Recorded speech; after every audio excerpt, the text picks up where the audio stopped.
বিএনপিকে ফেলে দিতে 72 ঘন্টায় বেশি সময় লাগবে না। যেদিন মেহেরপুরে হাসিনা মুক্ত আমরা করেছিলাম, সবার আগে বাংলাদেশ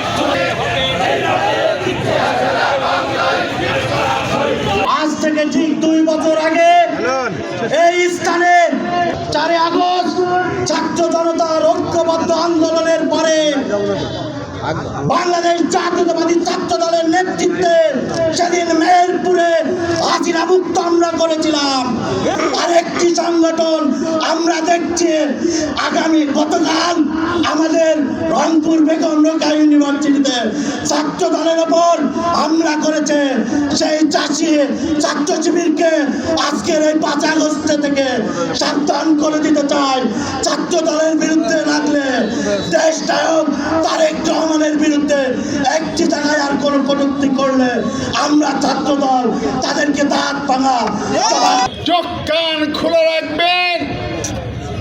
সরকারকে ব্যর্থ করে দেওয়ার ষড়যন্ত্র চলছে। সরকারকে ষড়যন্ত্রের মধ্য দিয়ে আধিপত্যবাদী শক্তি, ভারতীয় দালাল অনুচর আজকে আবারও মাঠে নামার পায়তারা করছে।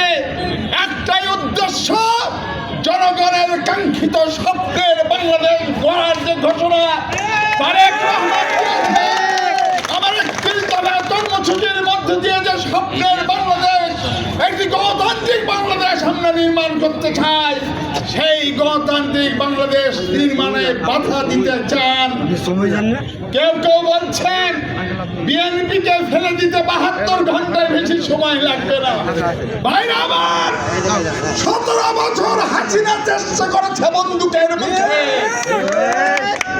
বিএনপির কর্মীরা পথ ছাড়ে নাই।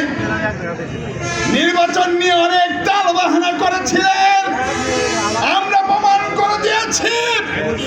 এদেশের জাতীয়তাবাদী দেশপ্রেমিক শক্তি, আধিপত্যবাদ বিরোধী শক্তি, স্বাধীনতার সার্বভৌমত্বের পক্ষের শক্তি যতক্ষণ রাজপথে প্রহরীর ভূমিকায় থাকবে, তারেক রহমানকে পরাজিত করার ক্ষমতা ইনশাআল্লাহ